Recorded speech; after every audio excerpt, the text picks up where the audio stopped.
So, iba yan, oh. Kahit na ganyan na. Hindi pa din siya nasira. Talaga, nagdabog talaga ako, guys. Na alam nyo ba na ang cake na to ay in-order siya sa akin ng April 6. Pero ngayon, April 21 na andito pa din. At take note, pinarush ito sa akin. Alas 6 ng April 6, kung kaya ko daw ba ng 10:30, ako naman nagkukumahog. Sige, ako kaya. Kaya yung iba kong pa-order nun, since medyo late pa naman kukunin, inuna ko to dahil iahabol to, pang binyag to guys eh. Pero ito ginawa sa akin. Pinagpabukas-bukas ako, on the way na daw. May tatapusin lang daw. Inaraw-araw. Jijikas daw sa awa ng Lord. Hindi nangyari. Nakakalungkot lang kasi una, hindi ako nagbibigay ng additional charge sa mga rush cake. Hindi ako nagbibigay. Alam ng mga customer ko yan. And then, basta nagsabi sila na magpapara sila ng cake, ginagawa ko talaga. Kasi, syempre, una, ayoko din nagpapalagpas ng customer. Pangalawa, lalo na kapag mga suki ko, ay hindi ko talaga pinapahiya na hindi sila makakuha. Ayan, napakatibay. Naubos lahat ng pasensya ko dito, lahat ng bait ko talagang natitira. Kasi syempre, sabi ko nga, okay lang, sabihin nyo sa akin kung halimbawa, wala talaga kayong pambayad or na-delay, sabihin nyo yung totoo, kasi may intindihan ko yan. Tanggapin nyo nga lang, may mga masasabi ko sa inyo, madidisappoint ako, pero yung araw-arawin nyo na sasabihin on the way na, papunta na, narong yung asawa na yung kukuha, yung nanay na, kukunin na daw, ibebenta lang yung mga kung ano may tinitinda nila. Hindi na nakakatuwa. Kasi imagine, April 6, ano na ngayon, April 21, sa halip na, eto halimbawa, let's say 3 days hindi kinuha, hindi ko naman na ito ibebenta, maipamigay ko man lang dito sa mga bata dito. So tingin nyo, April 6, April 21, magagamit pa to? Hindi na. So nakakalungkot lang. At ang presyo ng cake na to ay 2,500.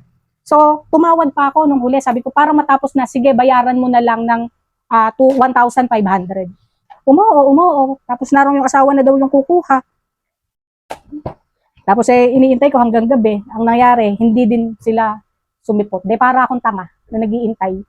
Kasi minsan hindi lang tungkol ito sa pera. Yung tiwala na ibinigay mo sa kanila na kukunin nila. Yun eh. Sabi ko nga sa kanya, kahit wala tayong pera, basta yung tiwala ng tao, hindi natin masira. Yun ang mas importante. Then, hindi nagre-reply. Natapos pang binyag to guys. Hindi ko na lang ipakikita yung pangalan ng bata. Sabi ni daddy, huwag ko daw ipakita yung pangalan ng bata. So, ayan siya. Diba? Nakakainis lang. Pero pinipigilan ako ng nanay ko. Tatag ko na talaga, pinipigilan ako ng nanay ko na sabi niya, intindihin ko daw, baka talagang meron lang mas inuna, so hindi nila, nahihiya sila na sabihin na wala. Pero, di ba, magsabihin sana, nagawan pa natin ng paraan. Kaya sa ganito, ang nangyari, hindi ko to naipasalo, sa halip na maraming sasalo din na to, hindi ko na naipasalo kasi yung asa ko na kukunin nila yung cake. Sinasabing on the way na kukunin daw nila, inintay ko. Nung pala, hindi naman nila kukunin. Siguro nga meron talagang nagkaroon ng emergency. Bakit hindi ang kinasasama ng loob ko? Bakit hindi nila sinabi?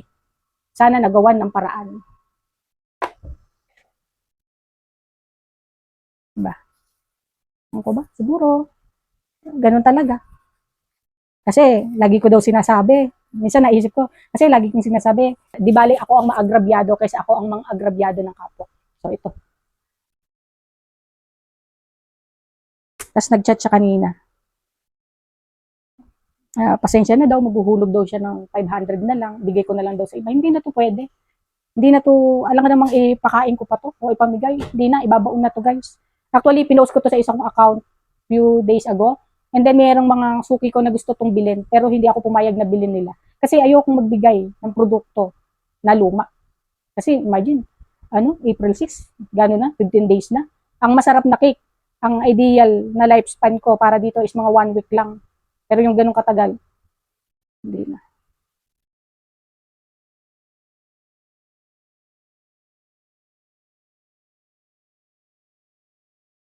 Sasabihin nyo, sana nagpa-down ako. Dahil suki ko na to guys eh. Ganun ako kabilis magtiwala. Lesson learned na din. Sayang. Ayan, bulaklak siguro. Pwede pa to lalaban. Ito lang bulaklak magagamit. yung oras, effort, okay lang yun eh. Pero yung produkto, yung ingredients, dito napakamahal. Sa halip na mas may mapakinabangan ng iba, maipakain sa mga bata dito. Sabi ko nga, sa sobrang inis ko, masyado kayong mamerwisyo ng kapwa nyo. Naway hindi nyo danasin yung ginagawa nyo sa kapwa nyo. Oo, mabait ako sa mabait. Maayos ako sa mga maayos makipag-usap.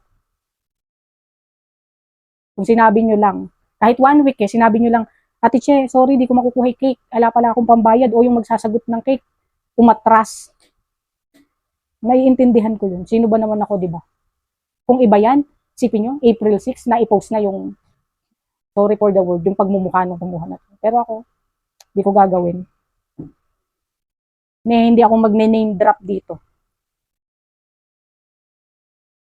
Sabi ko sa kanya, nung huli, patawad daw sa ginawa niya. Hindi man ngayon, sana daw mapatawad ko siya. Pinatawad ko na siya, sabi ko, pero hindi ko siya makakalimutan.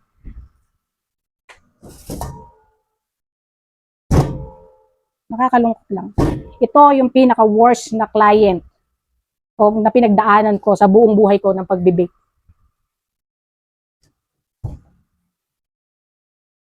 Kasi kung walang hiya ako nung ko pa yan ipinus. Pinalipas ko ang Holy Week kasi pinagbibigyan ko pa din. Sobrang stress ang inabot ko sa cake na to, guys. Kita nyo, etong cake na to, makakain pa ba yan? Hindi na. Minsan, hindi lang yung pera-pera pinag-uusapan. Yung tiwala. Minsan, yun lang eh. Ako kasi, yung hindi tayo magpakasira. Yung pangalan na iniingatan natin yun, na kahit wala tayong pera. Basta, maayos tayong makapag-usap, yung tiwala ng tao, hindi natin sisirain.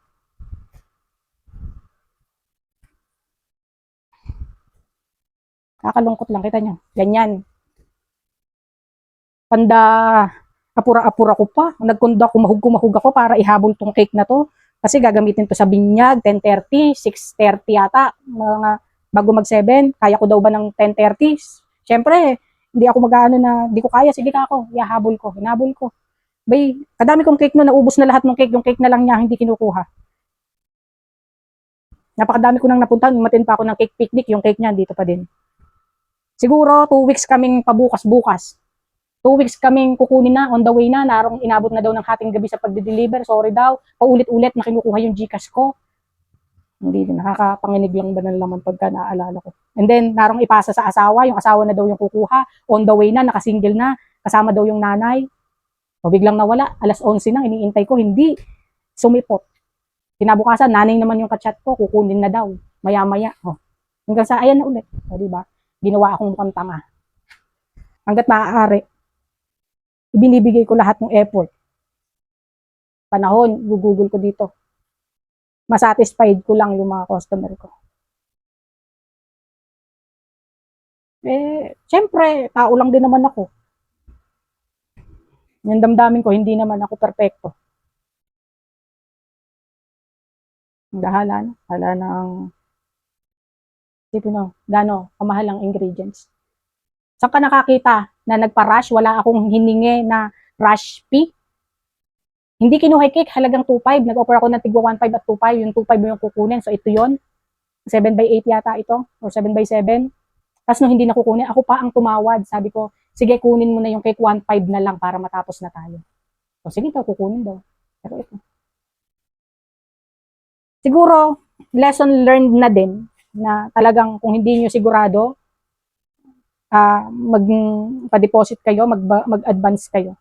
And then, doon naman sa mga bogus buyer, yung mga sa client, umorder kayo kung talagang sigurado kayo. Umorder kayo kung wala talagang mag-i-sponsor. Kasi, hindi lang panahon yung gugugulin ng mga baker dito. Yung raw materials, yung ingredients. Lalo na, halimbawa, umorder ka. At yun na yun lang yung gagawin ng baker na yun. Kawawa naman, di ba? Maging responsable tayong mamimili. Nakakalungkot lang. Sipin nyo, napakadami na to. Pwede na sana itong gawing cake pop, cake balls, mud cake. Pero dahil sa ganun na katagal, sa chiller lang siya nakastore. Hindi ko na to gagamitin. Ibabaon na to guys, tatapon mo. Tapos pag kinukulit ako, nangungulit ako, yung para bang feeling ko tuloy, ang kulit-kulit ko, ang salba-salbahe ko. Para bang hindi ako mapakali sa halagang ganun. Buti nga, medyo cool pa ako kasi andyan si daddy sa kasi nanay. Lalan, sila tabibs na pina-explain sa akin.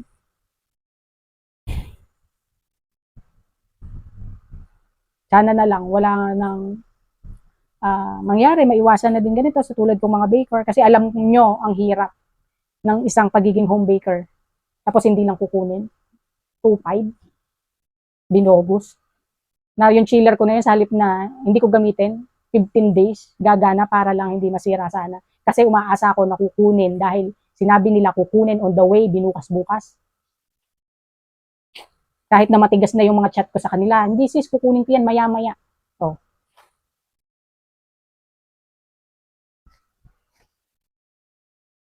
good thing na lang din na, sa akin na lang din nangyari, wag na lang din sa iba.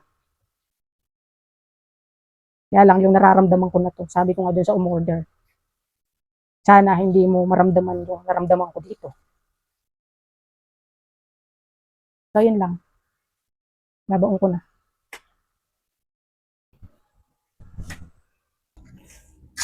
Kasi, ayan.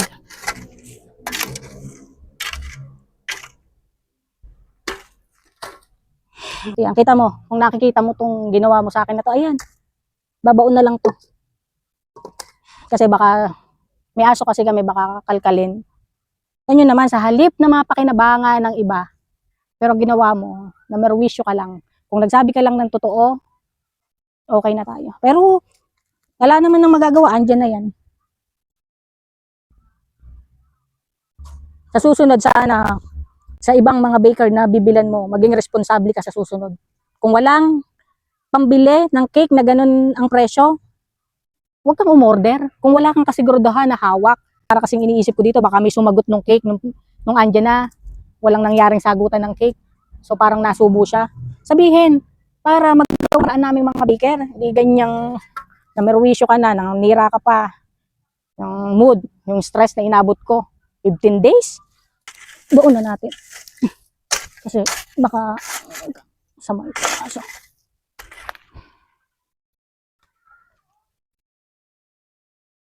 Tapos kanina sabi niya, magbibigay daw siya ng 500, uhulog-hulugan daw niya. Hindi na, okay na sis. Sabi ko, okay na ako. Humingi naman siya ng dispensa. Pero di na siya makakaulit sa akin. Sayang. So, yun lang guys. Bye. Diba? Nakaka-hype. Parang high blood ulit. Nabubisit ako talaga. So, ganun lang naman. Huwag kayong mahiya na magsabi ng totoo. Kesa ganyan. At huwag kayong magpaasa ng kapwa. Kasi yung pakiramdam na ganito, alam ko na ayaw mo din mangyari yan sa'yo. Kung ano man yung pinagdadaanan mo, kung ano man ang naging problema nun, o hindi ko man alam yung rason kung ba't di mo nakuha yung cake, alam kong financial yan, pero sana, sabi ko nga, sana sinabi mo sa akin ng mas maaga. Kahit nga 5 days sinabi mo, pero walang ganun. Araw-araw, inaraw-araw mo, na on the way na, papunta na, maya-maya, asan Gcash mo, magdi-deliver lang, tatapusin lang yung ginagawa. Eh sis, hating gabi na kaming nag-deliver. Kahit sino, mauubos ang pasensya. Kahit sino, magagalit talaga. Buti nga, di kita ni-name drop Pero sana, mapanood mo to. Pati nanay mo, humihingi ng pasensya. Feeling ko tuloy, yung mga ganitong sitwasyon, yung pakiramdam ko tuloy, ang salbahe ko, ganun. Totoo niyan, kayo ang nagtuturo din. Minsan, yung tao nagtuturo sa atin para maging salbahe. Sabi ko nga, oo, okay na yun. Napatawad na kita. Nangihingi kasi ng dispensa. Pero, Hindi kita makakalimutan.